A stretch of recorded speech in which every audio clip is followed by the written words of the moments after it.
Thanksgiving, not the Super Bowl. There's no football. It's the Democrat debate, night 5. Everyone get excited. Yeah, so we're going to dig in, talk about what to look for. But first, I want to kind of talk about a little bit. So the last video I made on Sunday, I talked about how Obama has been getting criticized for some of the comments he's been making. And I said, there's been blood in the water and people are going to continue to criticize. Like, it's going to only get worse. And you're going to see a continued fracture within the Democratic Party of those who are like, no, Obama represents basically like our best. He's almost kind of like the Reagan for the conservatives. Like the conservatives have Reagan for recent, conservatism and advancing that as an ideal and some of those policies. Obama kind of represents that for the left, and he's undoubtedly a talented and incredibly historic politician. But we're going to continue to see that that fracture, is what I said. And the latest, I guess, like attack being thrown at Obama comes courtesy of The Guardian. So for those of you that didn't see the last video I made, he has made some comments lately about, some increased radicalism he's seen within the base, just in the culture generally. He made some comments at an event with his daughter where he addressed, people just engaging in these Twitter mobs online and said, that's not real activism. That's not how you get anything done. And, you need to apply nuance to people, basically. And he didn't make that about partisanship. He just said anyone generally. He didn't make any political statements. But, man, it's doing that reconnect thing. I hope it doesn't do that the whole time. Anyway, but the ones he made the other day where he was talking to some Democratic donors and he said, we need to not go down this road of radicalism. And he's taken some criticism for that. And so I think it's worth mentioning this piece from The Guardian before talking about the debates, because this shades what's going on in the Democratic Party right now. So the title of this piece from The Guardian is called "Thanks, Obama, but the patronizing lectures are getting old." And the author, I should have included her name in here, but anyway, she said, last Friday, the former president addressed the annual meeting of the Democratic Alliance, a network of wealthy Democratic donors, and praised realism over idealism. Even as we push the envelope, he said, we also have to be rooted in reality. The average American doesn't think we have to completely tear down the system and remake it. They just don't want to see crazy stuff. He cautioned against the Democrats adopting too progressive a platform, arguing that voters aren't aligned with the ambitions of certain left-leaning Twitter feeds or the activist wing of our party. Like I said in the last video I made, that there was too far left was trending on Twitter for like 5 seconds, and then there was a backlash of, well, he's just too far right. So his caution was pretty much completely thrown out. The author goes on to say, Obama's remarks to the Democracy Alliance come just weeks after he made similarly disparaging comments about the left during a conversation at the Obama Foundation Summit in Chicago. Quote, we can't completely remake society in a minute, he said. Quote, the idea of purity and you're never compromised. Thanks, Obama, but these patronizing lectures are getting old. Most progressives, I'd wager, are well aware change doesn't happen overnight. But that doesn't mean we need to compromise our values or ambitions. That doesn't mean we should get over the crazy idea that we can build a more equal world for everyone. And so the reason why I bring this up is because this conflict in the Democratic base, there's a quote I read just today from Richard Nixon where he was saying during his primaries, he said, you have to go as far to the right as you can during the primaries and then swing back to the center as much as you can during the general election. He was talking about the conservative base. But this speaks to what's going on in the Democratic base right now more generally, in that Obama he's one of those things that is popular in idea or in maybe whenever people just think about nostalgia before Trump, right? He just kind of represents the time before Trump. But whenever he opens his mouth to say things, the radicals just eat him alive, even if what he's saying is totally reasonable. I mean, the fact that the two things that I think are interesting here, and then we'll get into the stuff with the primaries or with the debate tonight. the first is there's been this question of why hasn't Obama endorsed Biden yet? And I wonder if the real question for the primaries, at least, is would it help to have Obama's endorsement? I think it would, because, what he's saying there is that this Twitter mob doesn't represent the general voters. And I think he's right. But I'm not sure that having his direct endorsement would be super beneficial for really anyone's campaign at this point. Maybe someone like Elizabeth Warren, that's some of Biden's support. But yeah, I think that's a really interesting thought to think about of, well, how popular is Obama with the primary voters? And then the second thing, what's really fascinating is the fact that, whenever she says, well, he made disparaging comments about the left a couple weeks ago at this summit. Well, he didn't say anything about the left during then. He talked about throwing stones on Twitter and applying nuance to people and saying, the world isn't black and white. The people you disagree with, you also might have stuff in common with. And the people who you really, really like and do agree with, well, they're not perfect. And so you can't treat the world like this all or nothing type thing. You have to apply nuance. And the author of this piece in The Guardian automatically assumes it's about the left, even though he doesn't say that. And so I think I don't know if that's a Freudian thing or if that qualifies, but she was like, oh, he must be talking about us. We don't engage in that. It really feels like if you tell someone they're being defensive and they're like, no, I'm not. How dare you say that? Why would you ever say that? Is kind of what her reaction feels like here, where she's saying, well, this is disparaging that he would just, even though his words were, you can't just do these purity tests. You have to be willing to find common ground with people. And the fact that she took it so insulting and she, disparaging is kind of a synonym for derogatory. There's some polarizing undertones there when he's just saying you need to not apply purity tests like this. And the response from her and many in that part of the base is, how dare you say we not apply purity tests? What's wrong with you? You're out. In other words, because you said we apply purity tests, we're going to... Man, it keeps doing that reconnecting. That's frustrating. Anyway, it is what it is. So that tenor, that fracture within the base, we've seen it in a lot of these debates where you can tell that a lot in the mainstream media who lean to the left, that's fine, it is what it is. They're part of the establishment Democrats that understand that if Bernie Sanders gets the nomination, he wouldn't win. Elizabeth Warren probably wouldn't win. Beto O'Rourke, any of those, they wouldn't win. And so, but they also, that part of the wing where they have tacitly supported some of these outrage mobs. And so they know that if they speak out, then they're going to be toast too. If Barack Obama isn't immune to this, then no one is, And so I think that it'll be interesting to see how they navigate that, kind of threading the needle there with the base. There's an article in CNN that they've been doing this series about the political divide. They call it the Divided States of America. It's got some interesting stuff in it. Some of it I don't agree with. But one of the things they talk about is there's an exhausted majority in the country that are pretty low-key. They're exhausted. They just want to decide. And so it is the majority, but they're not the vocal majority. And so it doesn't seem like they are the majority. So there are certain people that recognize that. Obama's one of them that recognizes that. Joe Biden is one that recognizes that. Many in the mainstream media, like Anderson Cooper, I think Don Lemon, I think they recognize that. And so they're trying to thread that needle so that they don't get canceled, so to speak, but also try to, as much as they can, platform the moderates in their party. So anyway, that'll be interesting. So here's where the polls are at tonight. I'll go through who's going to be in the debates, where they stand in the polls, and what to look for generally. So Biden's at 31%. He's doing well. This debate's in Atlanta. Biden has really large support in the black community. So I think he'll be all right. He might take some heat because race will be part of it. I expect there to be stuff about race. Healthcare is the big divide. Probably some stuff with gender issues because it's an all-female moderators. There's 5 of them. It's all female, so there'll probably be some gender stuff.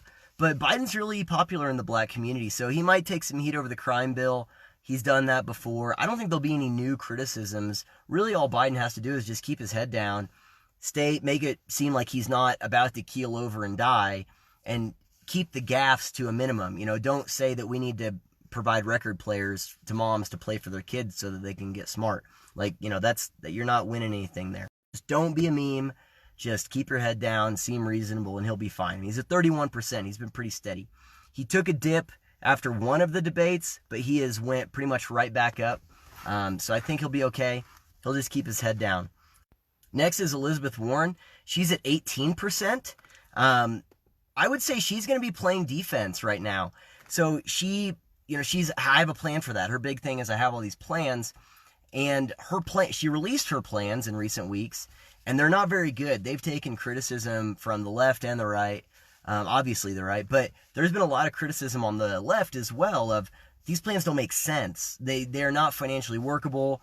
You like double dip and triple dip in certain areas. The wealth tax is wildly unpopular I think she's going to be trying to reinvigorate support for her and for her policies because of the criticism she's been taking. I think she's going to be playing defense. Who knows? She might try to make up or grossly exaggerate another story from her past to try and get sympathy.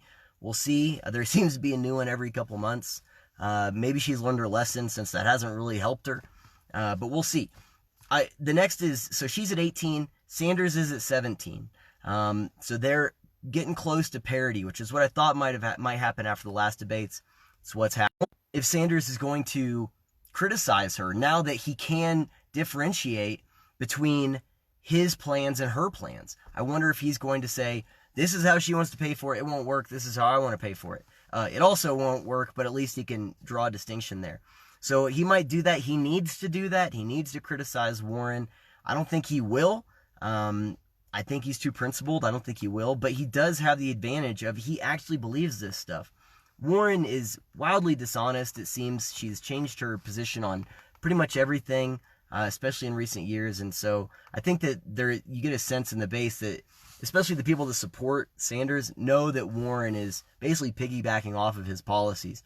So, yeah, I would expect for Sanders to probably not criticize her like he needs to. But anyway, they're basically tied, so it's still anyone's ballgame there. So next up, this is going to be the big interesting one, or one of them, Pete Buttigieg. Pete's riding at 8% right now, so he's kind of taken Kamala's spot as fourth in the race. He's in the lead in Iowa right now. Iowa, of course, is the first of the... So expect Pete to take some criticism. Last week, one of the things people were looking for is Pete Buttigieg going to be able to show that he can be firm, that he can be tough under criticism, tough under fire, demonstrate that leadership? He did a good job of doing that last week. So the question will be, is he going to do that again? I don't know, but he will be facing some criticism, I think. Some of Sanders' staffers have criticized him recently. So we'll see if that continues. The reality is, Pete is not as moderate as he seems in his policies. You can find, I think Washington Post has the best one, but where you look at the overlap in people's policies, and he's incredibly radical on abortion. He's incredibly radical on the wealth tax. He also supports a wealth tax that Elizabeth Warren supports. He just hasn't put it out there in a plan to hey, this is how I'm going to pay for it. But the same criticisms that she's facing over that can also be equally levied at him. So I would expect for him to take some heat tonight. And the other thing that I think he'll take some heat for is that he's not popular at all in the black community. He's had some problem back in South Bend with some police issues within the black community that he's faced criticism for. So he needs to shore up some of that support. This debate is in Atlanta. It's a good opportunity for him to do that. But we'll see where it goes. I don't know. I'm optimistic. I think he can handle the pressure. It'll just be, can he make that appeal?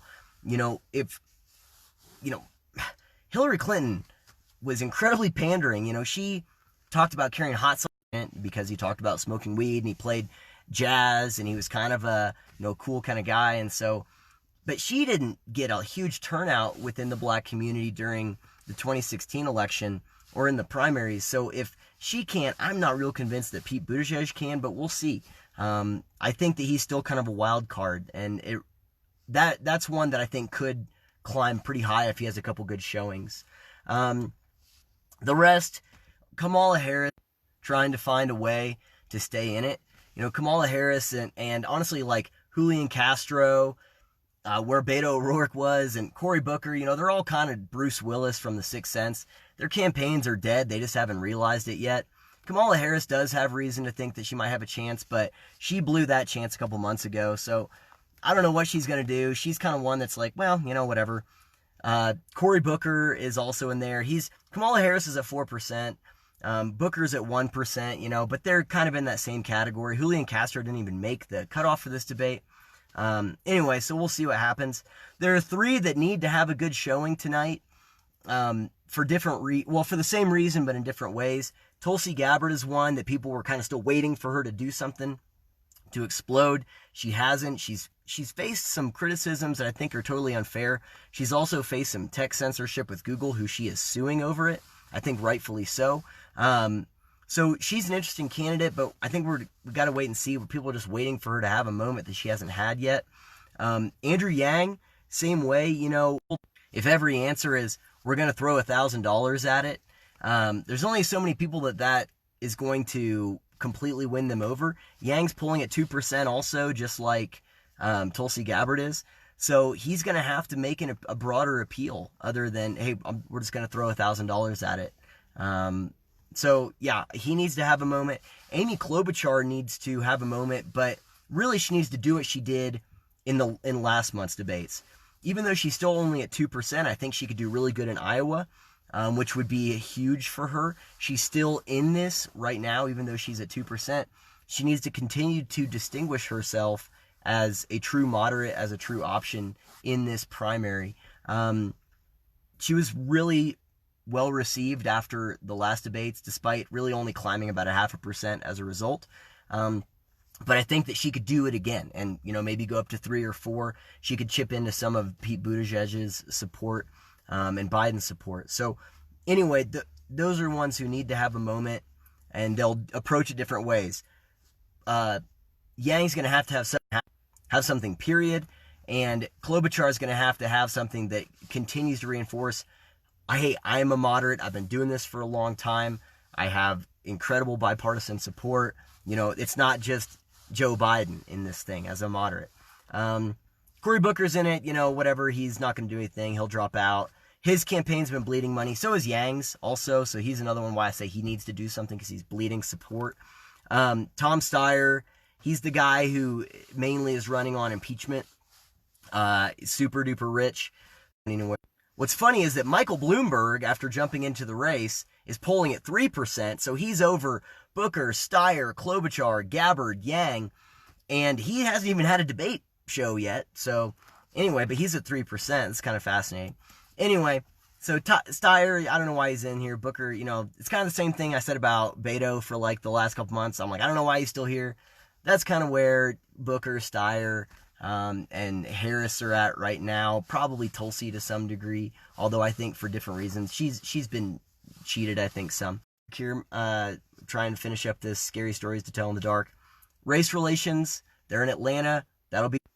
So look for that. There's going to be people who are trying to keep their support in the black community, and there's going to be some who are trying to gain support in the black community. They'll probably talk about inequality, police violence, look for some pitches on reparations, which is incredibly disingenuous, but whatever.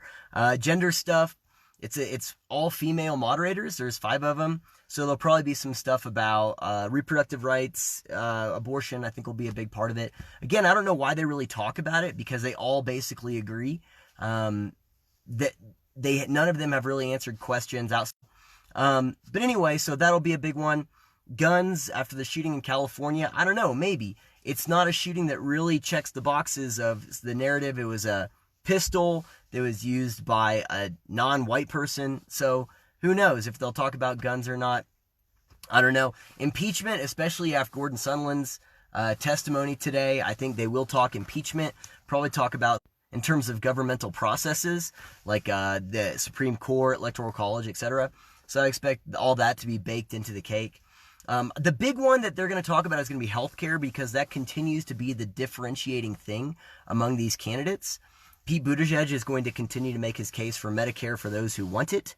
Again, Warren's going to have to make her case that her plan is actually workable. Sanders is going to continue to talk about how he wrote the damn bill, whatever. But he can just keep saying the same thing. He hasn't changed on anything. Not differentiate himself from Warren now that she's released her plan. So Those are the things I look for. The things I would like for them to talk about, I don't know if they will. They'll probably address the U.S.'s role in the world more broadly, but I'd like for them to discuss Israel, especially with the recent, tons of rockets fired into Jerusalem. I would love for them to talk about Hong Kong.